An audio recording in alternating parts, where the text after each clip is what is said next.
Hola, buenas Elena, ¿qué tal estás? Hola, buenas, encantada de estar contigo. ¿Nos puedes decir de verdad quién eres? Bueno, eso es muy difícil. Soy Elena Maleno Garzón. Bueno, para mí soy una madre, ¿no? Soy investigadora en temas de migraciones.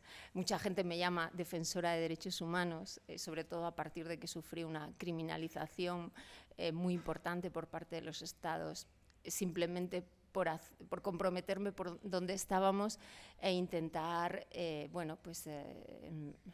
apoyar, ¿no? en que se rescaten vidas en el mar, ¿no? En la frontera.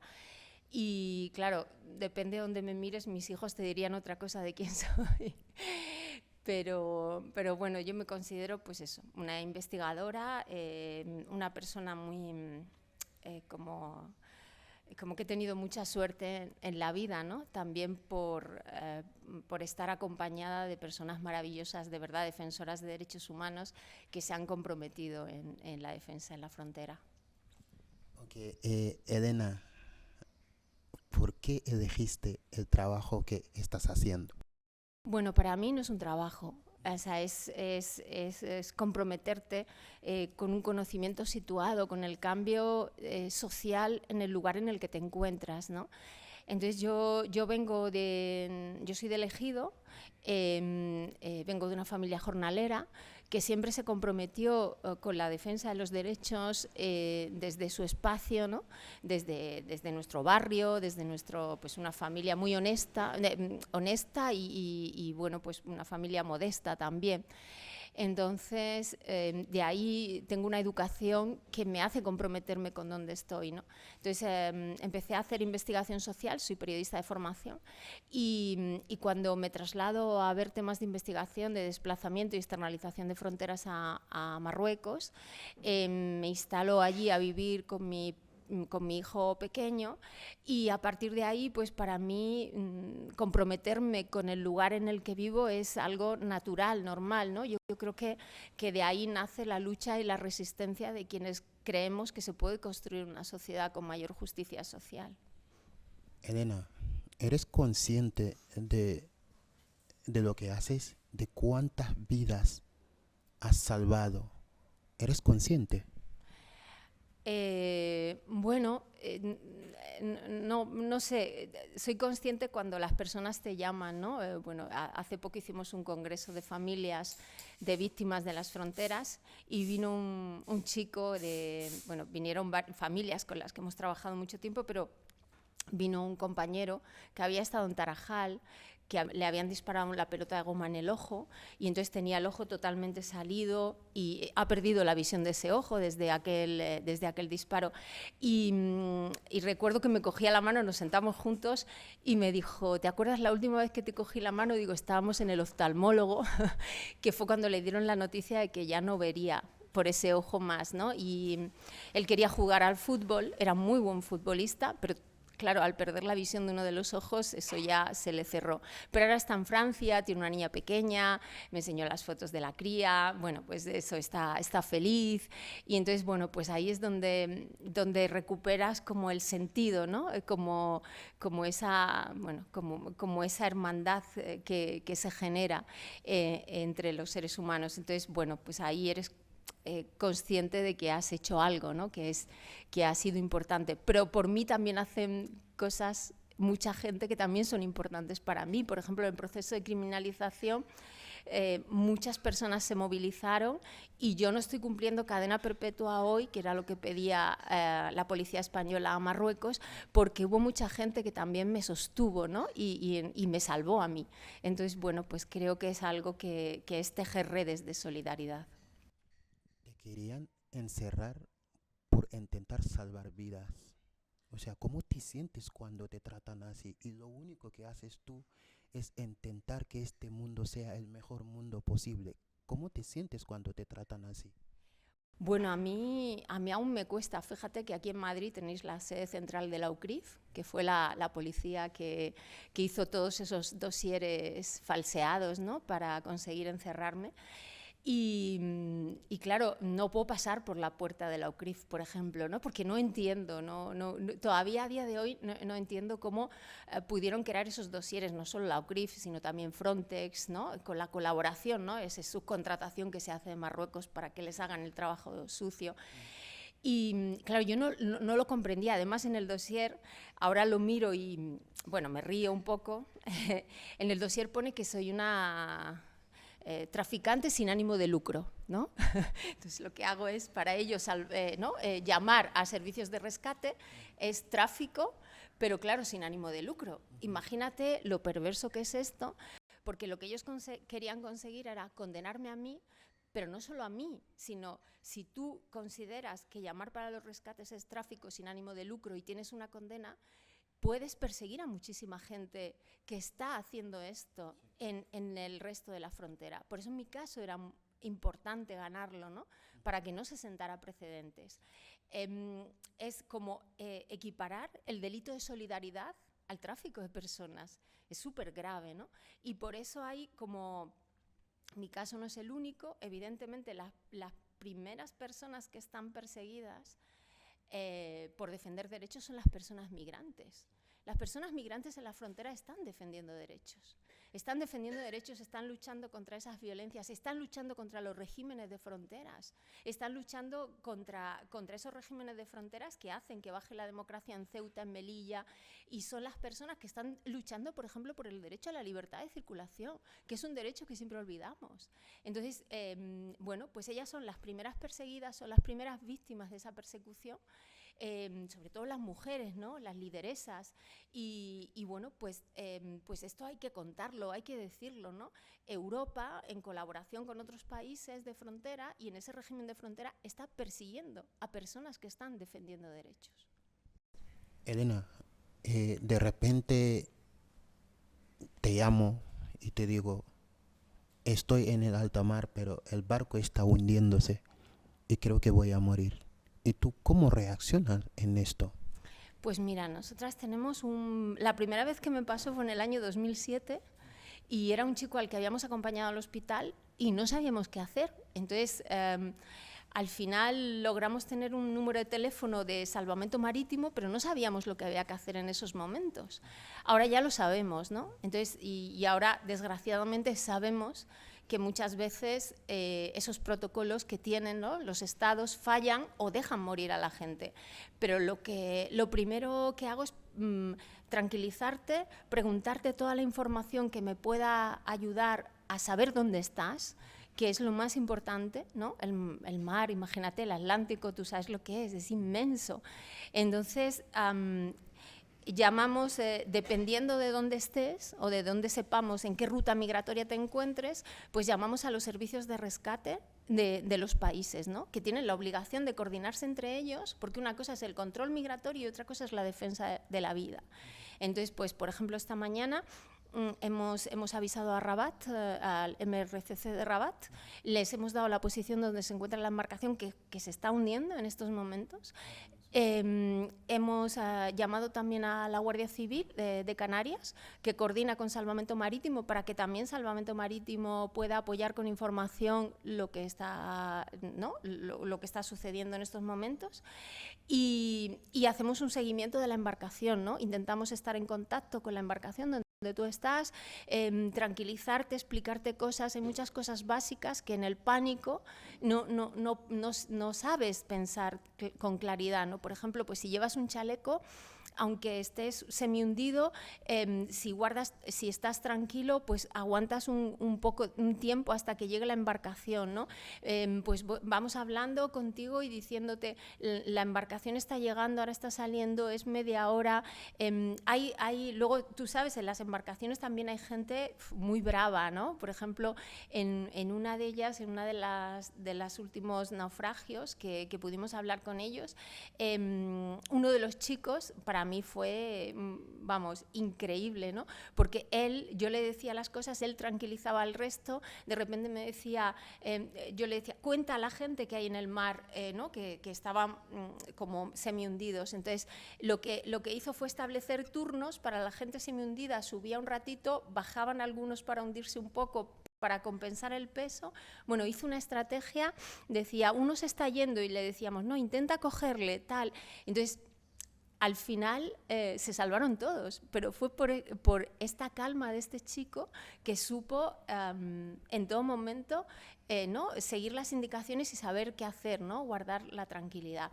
Y luego seguramente te colgaré el teléfono y si tengo tu posición, he llamado a Rabat, como ha pasado esta mañana, y no están yendo, porque todavía no sabemos qué medios han activado, seguramente lloraré de rabia. Evidentemente no en la llamada contigo, pero sí que lloraré de rabia, porque muchas veces lloramos de rabia, lloramos de tristeza, lloramos de rabia porque después de un naufragio, nosotras no solo llamamos a los servicios de rescate, acompañamos a las familias. Les decimos quiénes faltan, quién se ha quedado en el mar, qué cuerpos se han recuperado. Vamos a identificar los cuerpos también, acompañamos a las familias. Entonces, esto es tremendamente doloroso cuando ves que como hoy hay gente hundiéndose, hay una posición y sabes que muy probablemente pueden dejarles morir, que no es la primera vez que les dejan morir, que no es la primera vez que la omisión del deber de socorro se instala en la frontera y que les dejas morir simplemente pues, por ser migrantes, por ser negros, por ser personas empobrecidas o por ser musulmanes, ¿sabes? Y ahí ves el impacto, ¿no? De la construcción del régimen de fronteras y del racismo en la vida, ¿no? En la vida de la gente. ¿Qué tal? ¿Cómo estás? De verdad, porque a veces es muy bueno hacer este tipo de pregunta. ¿Cómo estás, Elena? Hoy muy cansada. Hoy es verdad que estoy cansada, le decía a mi compañero, qué cansancio, es viernes, pero claro, para nosotras, bueno, tenemos un sistema de turnos y yo espero descansar este fin de semana y les tocará a mis compañeras, pero hoy estoy muy cansada y también, bueno, triste, ¿no? Por esto que te decía, ¿no? Porque cada vez, dentro de nada, serán elecciones, ¿no? Y todo el mundo habla, ¿no? de gobiernos, pero de la derecha, de la extrema derecha, del racismo, de lo de Vinicius, y yo siempre digo que todos los gobiernos sacrifican la frontera, ¿no? No hay diferencia entre la política que hace Meloni a la que hace el resto de países. No es verdad, solamente que Meloni te la cuenta, pero el resto lo hace de facto, ¿no? Entonces, es verdad que eso cansa muchísimo y bueno, pero yo también me pregunto, yo estoy cansada, pero si la gente no se cansa de seguir peleando, de seguir atravesando esa frontera de muerte, bueno, yo tengo que asumir mi cansancio, tengo que descansar, recuperarme y seguir, porque bueno, eso es lo que hacemos, ¿no? Y es lo que hemos decidido hacer. Y claro, después de intentar salvar gente, algunos, tú sabes que ya pueden morirse, y estás hablando con alguien por teléfono y tratar de calmarle y de repente no le escuchas y sabes que ya no está. En este momento, ¿qué? Eso es lo peor, que el teléfono ya no suene. O sea, yo para mí eso es la sensación más terrible, que el teléfono ya deja de sonar y sabes que no ha llegado al rescate, entonces sabes que se ha ido al fondo. Entonces ahí es un momento muy horrible, porque claro, en estos años construyes amigos, ¿no? Y construyes relaciones y amistades. Entonces yo he perdido gente que quería, ¿no? En el mar y sé lo que eso significa, ese dolor, ese vacío, sé lo que significa ir al Facebook y 5 años después revisar las fotos, los comentarios que te ha hecho, seguir mirando sus fotos como, ¿sabes? Y sé el dolor, ¿no? Sé ese dolor que se te agarra al pecho, que es que no se va nunca.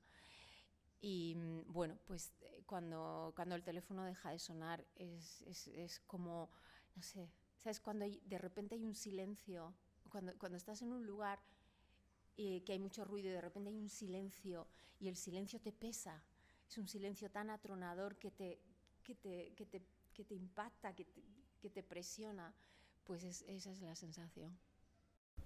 Y claro, después tienes que buscar y hablar con la familia. Eso también es dura. Sí, sí, sí. O sea, sobre todo cuando las familias tienen derecho a la verdad. Y la verdad, en muchas ocasiones que hay que contar y que no cuentan los estados, es que les han dejado morir. Es que hay un responsable.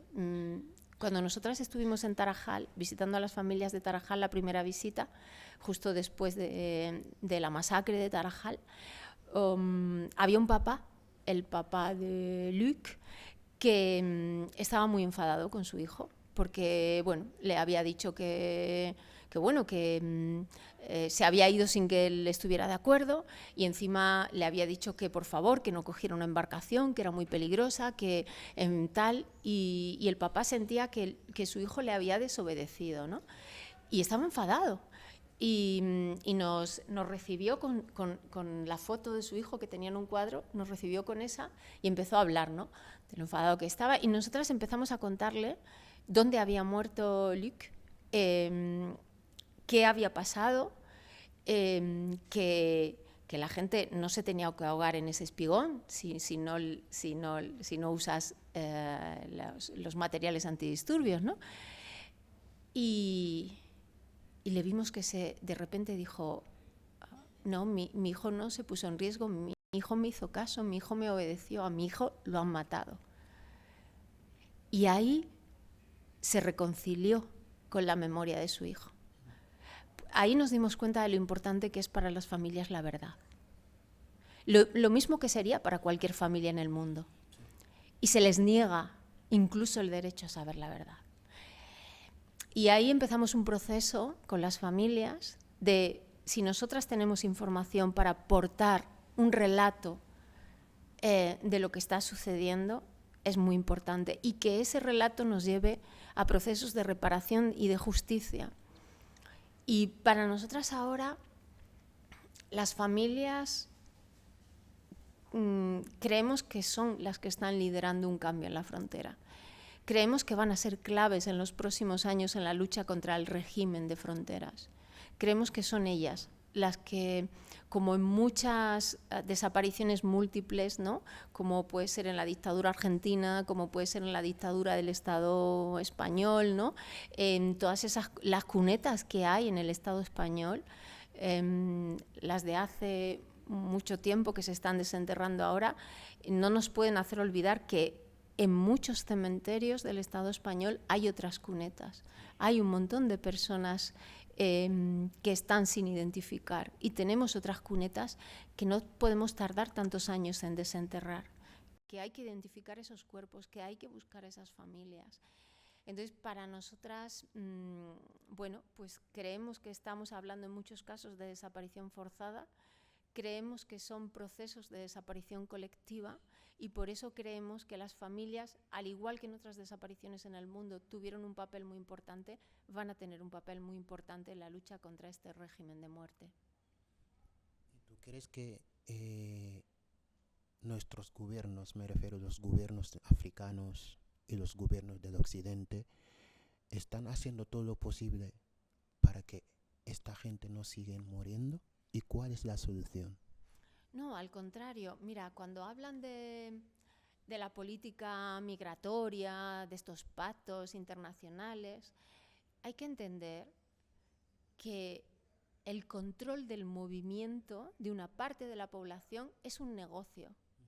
Nadie quiere terminar, ¿no?, cuando hablan, vamos a terminar con las migraciones, las mafias, no sé qué. Es mentira. Es mentira.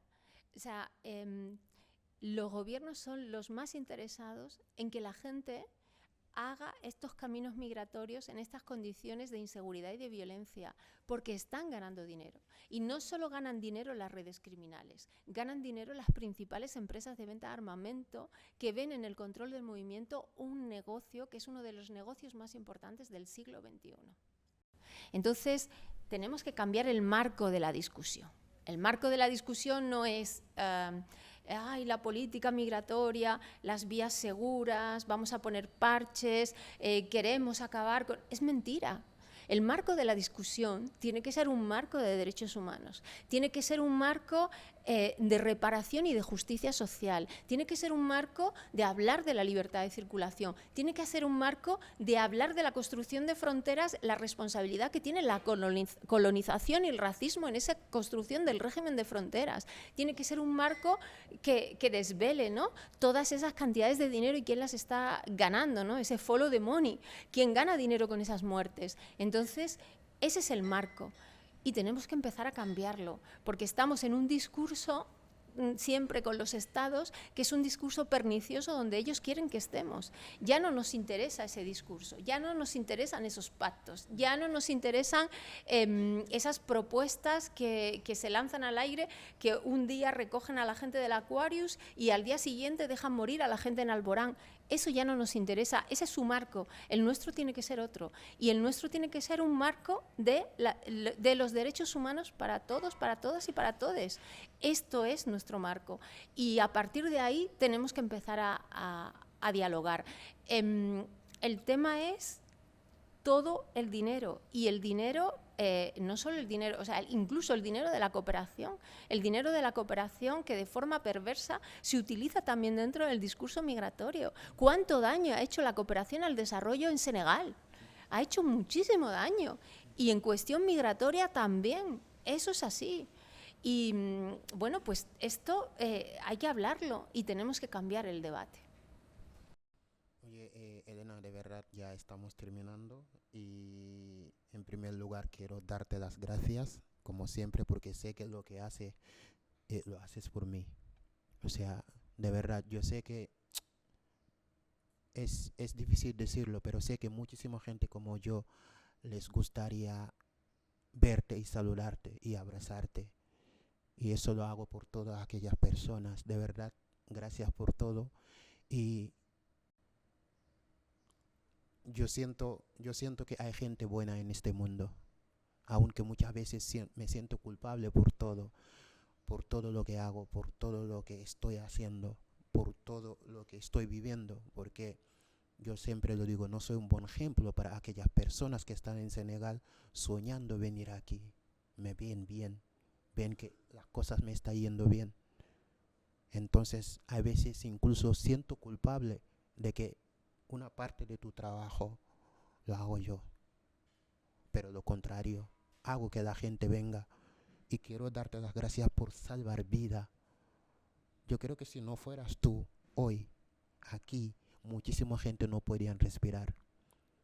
Sé que estás haciendo todo lo posible para salvar vidas de todas aquellas personas que están intentando llegar aquí, pero eso es imposible. Pero quiero que sepas también de que los que hemos sobrevivido te estamos dando las gracias y estamos muy agradecidos de todo lo que estás haciendo. Y creo que hoy me has ayudado de alguna manera por decirme, creo que las familias tienen derecho de saber la verdad. Yo, una semana antes de venir aquí, un amigo mío, muy amigo, había desaparecido. Hasta hoy en día sus familias siguen esperándole, diciendo que no está muerto. Y yo hasta ahora no he podido ni decirles ni una palabra sobre ellos. Y creo que me has dado este clic para decirles, creo que este parte hay que cerrarlo. Elena, muchísimas gracias. ¿Y qué quieres decir más? Porque eso te lo dejo, de verdad. ¿Qué es lo que quieres decir? Bueno, nada, darte las gracias. Te lo decía al principio, soy una persona que tiene mucha suerte, porque es verdad que hay mucha gente que me traslada amor y cariño. Si miras mi Facebook, todo es alhamdulillah, te queremos, o sea, todo es en todas las redes sociales que están llenas como de odio. En mi Facebook es muy difícil encontrar odio. Y bueno, pues nada, que estar contigo es un placer también. Formas parte de esa gente que soñó y que tenéis derecho a soñar. Todo el mundo tenemos derecho a soñar. Es que incluso hacen sentir culpable a la gente por soñar, o por, bueno, cuánta gente joven, adolescente, en el Estado español un día ha pensado me voy a Noruega o me voy a Inglaterra. ¿Y por qué no? ¿Por qué tenemos siempre que hablar cuáles son las causas? ¿Por qué tenemos siempre que hablar que hay que hablar, ¿no? De empobrecimiento, de persecución, de violencia, pero también de derecho a soñar? Es que no podemos entrar, como te decía antes, en esa trampa, ¿no? Los derechos humanos deben ser para todas y la justicia social también, y el derecho al movimiento también, y hay que romper, ¿no? todo ese tabú. No hay que sentirse culpable, ¿no? Bueno, pues porque la gente siempre, el ser humano se ha movido siempre, ¿no? Es nuestro ADN. Nuestro ADN es movernos, nuestro ADN es volver a nuestras raíces. Eso es lo que somos. Lástima que negar lo que somos esté dando tanto dinero a tanta gente y esté provocando tantas muertes. Pero creo que hay que ser valientes también en el discurso y hablar, bueno, pues eso, de derechos humanos, y no creo que debes sentirte mal. Creo que eres un ejemplo, que tu vida es un ejemplo para mucha gente joven, y que si tu vida apoya los sueños, pues qué bonito, ¿no?